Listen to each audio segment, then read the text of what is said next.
अस्सलामुअलैकुम दोस्तों, क्या हाल है आप सबका। उम्मीद करता हूँ खैरियत से होंगे, ठीक-ठाक होंगे। आप देख रहे हैं एजे इलेक्ट्रिक यूट्यूब चैनल और मेरा नाम है आमिर जमील। दोस्तों, अगले 10 मिनट के अंदर आप मुकम्मल तौर पर सीख जाएंगे कि ये डीएमएम या डिजिटल मल्टीमीटर या जिसको हम एवोमीटर भी कहते हैं, ये कैसे काम करता है, इसको कैसे इस्तेमाल किया जाता है और इससे कौन-कौन से पैरामीटर्स हम मेज़र कर सकते हैं। और अगर आप घर के लिए इस तरह का डीएमएम या डिजिटल मल्टीमीटर परचेज़ करना चाहते हैं, लेना चाहते हैं, तो मैं आपको बताऊँगा कि सबसे बेस्ट मॉडल कौन-सा रहेगा आपके लिए और इसको आप किस तरह से इस्तेमाल कर सकते हैं और इसकी प्राइस क्या है। लेकिन शर्त यह है कि ये वीडियो आपने कंप्लीट देखनी है शुरू से आखिर तक।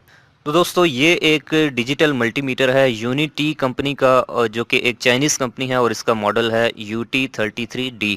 अगर मैं आपको इसके मॉडल्स के बारे में बताऊं तो इसमें टोटल 4 किस्म के मॉडल्स आते हैं। जो UT33 सीरीज़ है इसकी, जिसमें UT33A, 33B, C और D, और ये मेरे पास D मॉडल है।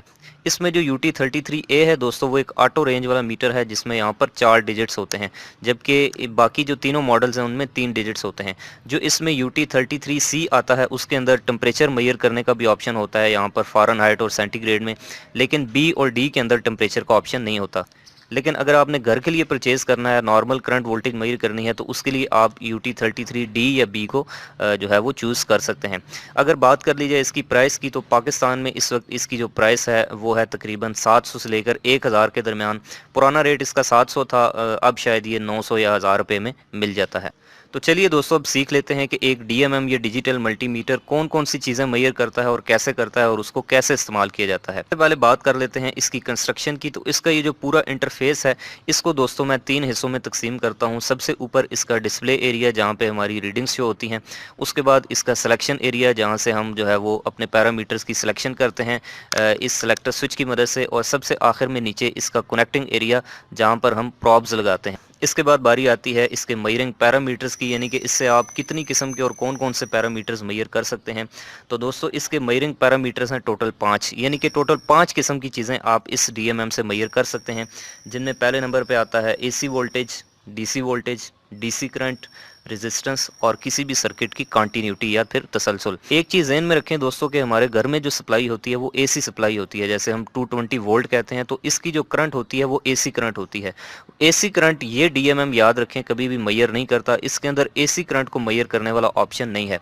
अगर आप चाहते हैं कि आपको कोई ऐसा मीटर मिले जिसके अंदर एसी करंट का भी ऑप्शन हो, उसके अंदर फ्रीक्वेंसी भी हो, उसके अंदर ट्रांजिस्टर को चेक करने का भी ऑप्शन हो, यानी कि उसके अंदर सारे पैरामीटर्स हों, तो फिर उसके लिए आपको यूनिटी कंपनी की जो UT55 सीरीज़ है उनमें से कोई मीटर देखना पड़ेगा। और UT55 जो डिजिटल मल्टीमीटर होता है डीएमएम, उसके ऊपर मैं एक बड़ी डिटेल्ड वीडियो पहले बना चुका हूं कि आपने उसको कैसे इस्तेमाल करना है और उसके कौन कौन से पैरामीटर्स होते हैं।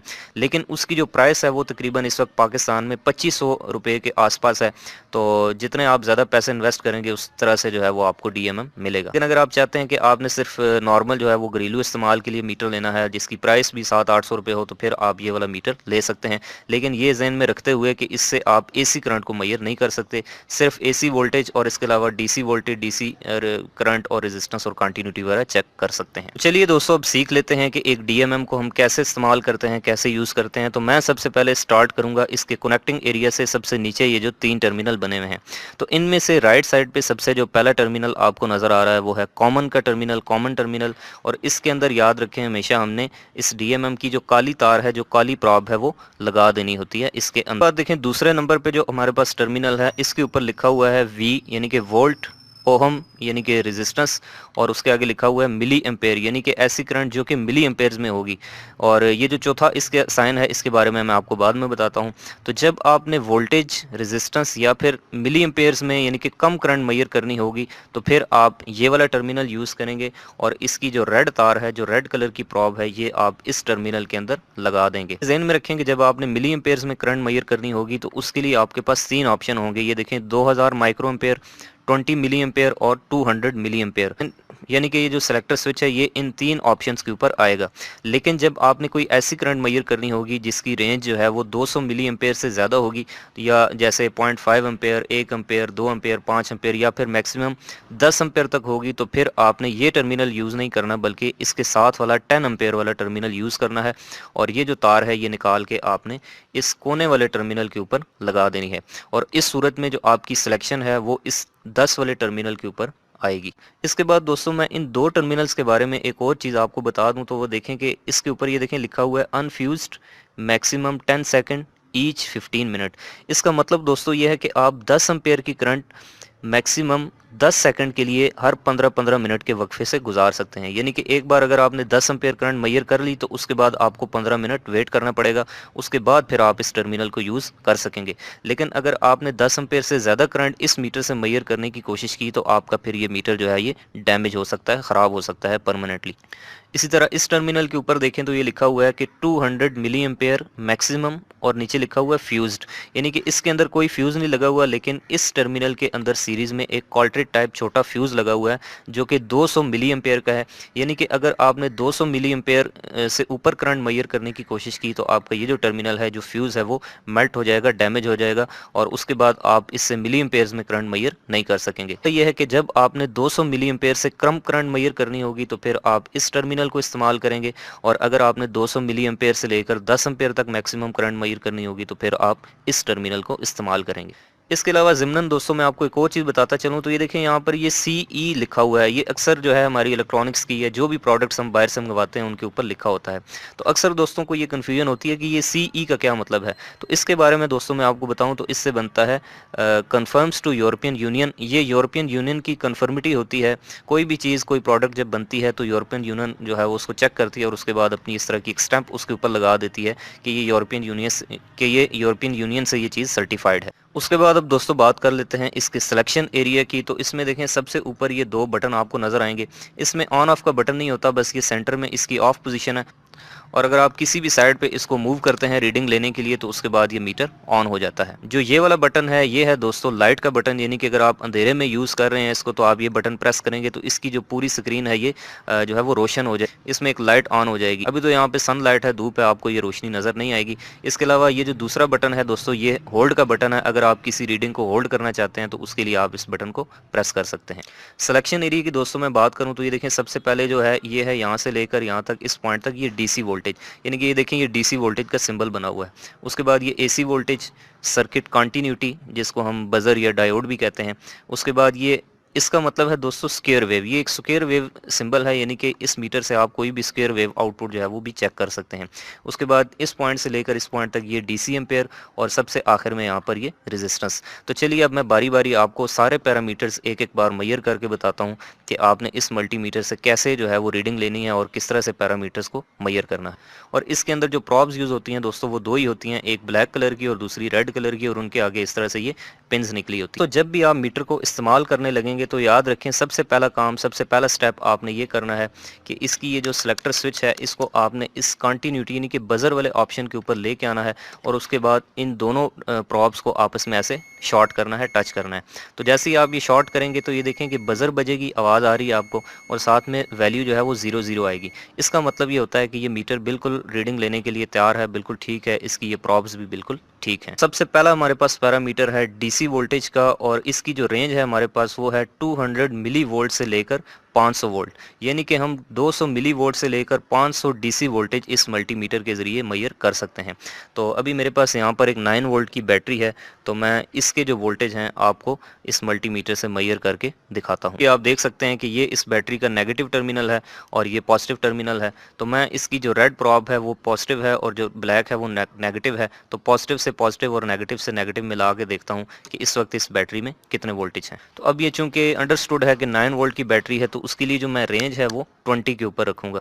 लेकिन जब आप किसी ऐसे पॉइंट के ऊपर वोल्टेज मैयर कर रहे हो जहाँ पे आपको पता ना हो कि वोल्टेज कितने हैं, 200 हैं, 400 हैं, 500 हैं, तो उसके लिए बेहतरीन तरीका ये है कि आप मैक्सिमम वैल्यू जो इसकी है यानी कि मीटर की जो मैक्सिमम लिमिट है उसके ऊपर रखें। अगर उसके ऊपर आपकी रीडिंग नहीं आती तो फिर आप आहिस्ता आहिस्ता जो है वो जो आपकी सिलेक्शन है वो कम करते जाएँ। तो मैं यहाँ पर इसको 20 के ऊपर रखता हूँ और इसके इन टर्मिनल्स के ऊपर लगाता हूँ। तो आप देख सकते हैं कि इस वक्त बैटरी के अंदर वोल्टेज हैं 0.44, यानी कि इसका मतलब है कि ये 9 वोल्ट की बैटरी है और इसमें अभी 1 वोल्ट भी पूरा नहीं आ रहा, तो ये बैटरी अब फारिग हो चुकी है। ये मेरे पास एक और बैटरी है दोस्तों, इसको मैं चेक कर लेता हूँ। तो ये देखें कि आप ये 9.51 वोल्ट शो कर रही है, तो इसका मतलब है कि ये बैटरी बिल्कुल ठीक है। उसके बाद दोस्तों ये मेरे पास एक सेल है 1.5 वोल्ट का AA साइज़ का, तो इसके चलिए वोल्टेज चेक कर लेते हैं, देखते हैं कि इसके अंदर कितनी जान जो है वो बाकी है। तो आप देख सकते हैं कि इसके अंदर 1.43 वोल्ट ये शो कर रहा है, यानी कि 1.5 वोल्ट का सेल है, उसके अंदर 1.4 वोल्ट इस वक्त मौजूद है। अच्छा, यहाँ पर दोस्तों एक और चीज़ मैं आपको, तो अक्सर वोल्टेज मेजर करते वक्त या करंट मेजर करते वक्त आपके पास यहाँ पे वैल्यू माइनस में आएगी, ये माइनस का साइन शो होगा।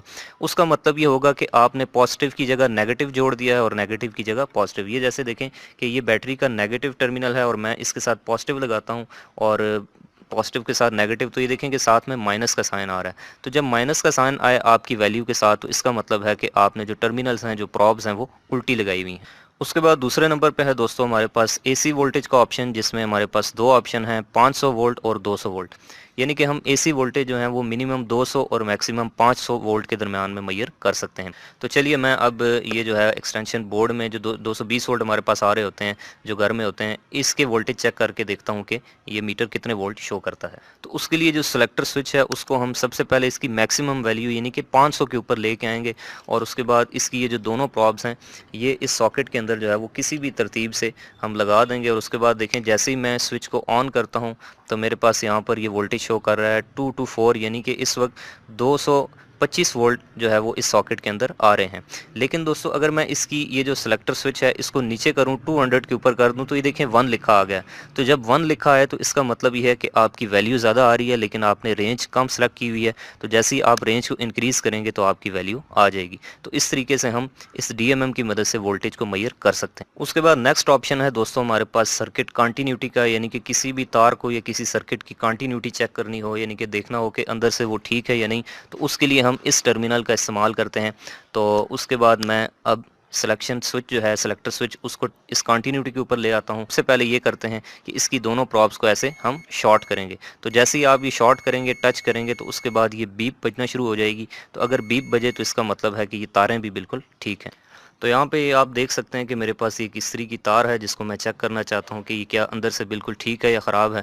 तो इसको चेक करने का तरीका ये है कि आप इसकी दोनों प्रॉब्स को बारी बारी पहले एक टर्मिनल के साथ ऐसे टच करें और उसके बाद ये जो दो पिन्स हैं इनके साथ टच करें। तो ये देखें जैसे ही मैं इसके साथ ये कनेक्ट करता हूँ तो ये वैल्यू भी आ रही है 00 और उसके साथ जो है वो बज़र भी बज रही है।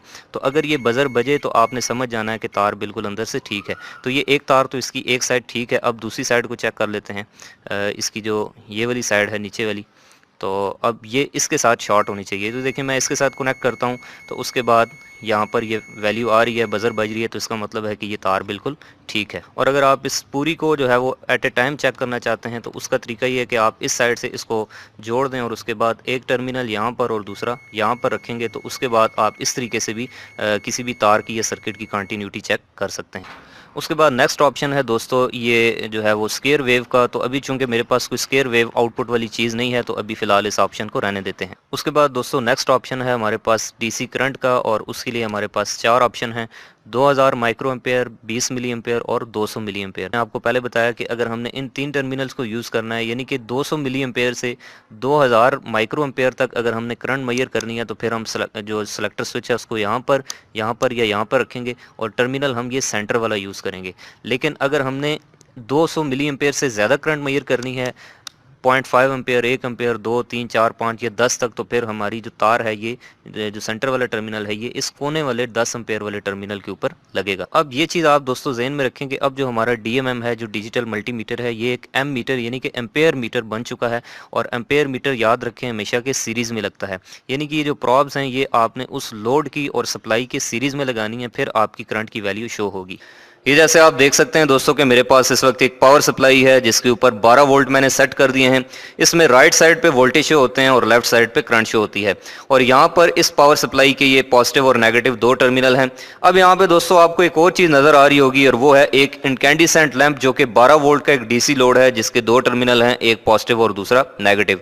तो अब यहाँ पे दोस्तों मैं आपको बताऊँ तो अगर इस पावर सप्लाई को मैं इस बल्ब के साथ यानी कि इस DC लोड के साथ इनकैंडिसेंट लैंप के साथ कनेक्ट करता हूं तो आप देख सकते हैं कि ये जो बल्ब है ये इस वक्त ऑन हो चुका है। और इस बल्ब की जो करंट इस वक्त हमें शो हो रही है दोस्तों वो है 1.31 एम्पेयर। इसका मतलब है कि ये जो बल्ब है ये इस वक्त 12 वोल्ट के ऊपर 1.31 एम्पेयर जो है वो करंट ड्रॉ कर रहा है। लेकिन दोस्तों मैं ये चाहता हूं कि ये जो करंट, ये जो बल्ब ड्रॉ कर रहा है, ये मैं इस डिजिटल मल्टीमीटर यानी कि डीएमएम के जरिए मेजर करूं, उसको चेक करूं। तो उसका तरीका ये होगा कि हमने सबसे पहला काम ये करना है कि सबसे पहले मेक श्योर करना है कि क्या हमारा जो सिलेक्टर स्विच है, जो रेंज है, वो करंट वाले ऑप्शन के ऊपर है। अब यहाँ पर आप देख सकते हैं कि मैंने यहाँ पर जो प्रॉब यूज किया है वो 10 एम्पेयर वाला टर्मिनल यूज किया है और मेरा जो सिलेक्टर स्विच है वो 10 एम्पेयर के ऊपर है। तो हमने दोस्तों यहाँ पर सिंपल ये करना है कि किसी भी एक जगह से करंट का रास्ता ब्रेक कर देना है। तो ये देखें कि यहां से करंट पहले रेड वायर के जरिए जाके इस बल्ब को ऑन करके इस ब्लैक वायर से वापस पावर सप्लाई में जा रही थी, लेकिन मैंने उस करंट का रास्ता ब्लॉक कर दिया, उसको खत्म कर दिया, तो इसीलिए बल्ब ऑफ हो गया। अब जहां से दोस्तों मैंने ये रास्ता खत्म किया है, अगर मैं इसके रास्ते में एम मीटर बिठा दूं, एम मीटर लगा दूं, तो उसके बाद हमारा जो एम मीटर है वो चेक कर लेगा, मेजर कर लेगा कि उस वायर में से कितनी करंट जा रही है। तो इसका सिंपल तरीका ये है दोस्तों कि ये जो प्रॉब है ये हम ब्लैक वाली इसके साथ लगा देते हैं, और अब आप देखेंगे कि जैसे ही मैं ये टर्मिनल इसके यहां पर कनेक्ट करता हूं तो आप देखेंगे कि बल्ब ऑन हो गया है और हमारा जो डिजिटल मल्टीमीटर है वो शो कर रहा है 1.28 एम्पेयर। इसका मतलब यह है दोस्तों कि ये जो हमारा लैंप है, जो बल्ब है इनकैंडिसेंट लैंप, ये 12 वोल्ट के ऊपर 1.27 एम्पेयर करंट ले रहा है, और सेम यही करंट आपके यहाँ पर देख सकते हैं कि पावर सप्लाई के ऊपर भी लिखी आ रही है। इस तरीके से दोस्तों डीएमएम जो है वो किसी भी सर्किट के रास्ते में चलने वाली करंट को सीरीज में मेजर करके फाइंड करता है और बताता है कि वो सर्किट या फिर वो लोड कितनी करंट ले रहा है। उसके बाद लास्ट ऑप्शन है दोस्तों हमारे पास ये रेजिस्टेंस यानी कि ओहम का। तो जब हमने ओहम मेजर करने हैं तो ये देखें यहाँ पर ये ओहम का साइन बना है। तो सबसे पहला काम जो आपने नहीं भूलना तो वो ये है कि आपने इसकी जो तार है ये इस सेंटर वाले टर्मिनल के ऊपर शिफ्ट कर देनी है। अब हमारे पास जो ऑप्शन है वो ये है कि आप 200 ओहम से लेकर 200 मेगा ओहम तक की रेजिस्टेंस को फाइंड कर सकते हैं।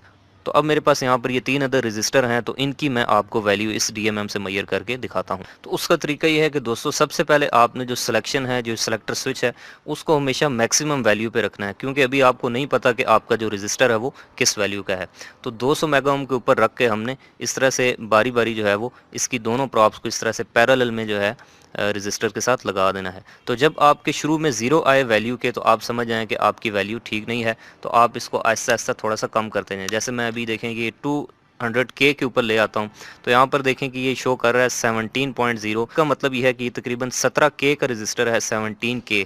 अब K का कैसे पता चला, क्योंकि मैंने जो इसकी रेंज है वो 200K के ऊपर रखी हुई है, और चूंकि ये 17K इस 20K से जो है वो कम है, तो बिल्कुल एक्यूरेट वैल्यू अगर हमें चाहिए तो हम 20K के ऊपर रख के जो है वो चेक कर सकते हैं। तो अभी देखें इसकी एक्यूरेट वैल्यू बता रहा है 16.89, यानी कि ये तकरीबन 17 किलो ओम का एक रजिस्टर है। बिल्कुल ऐसे ही देखेंगे ये मेरे पास एक और रजिस्टर है, इसकी भी मैं वैल्यू इसी तरह से चेक कर लेता हूँ।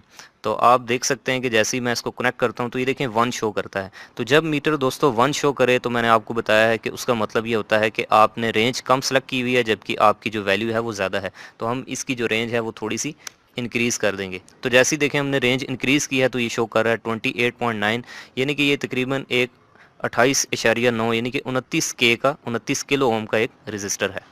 तो इस तरीके से दोस्तों हम डिजिटल मल्टीमीटर यानी कि डीएमएम या एवोमीटर को इस्तेमाल करते हुए मुख्तलिफ इलेक्ट्रिकल पैरामीटर्स की मेजरमेंट करते हैं और उनकी पैमाइश करते हैं।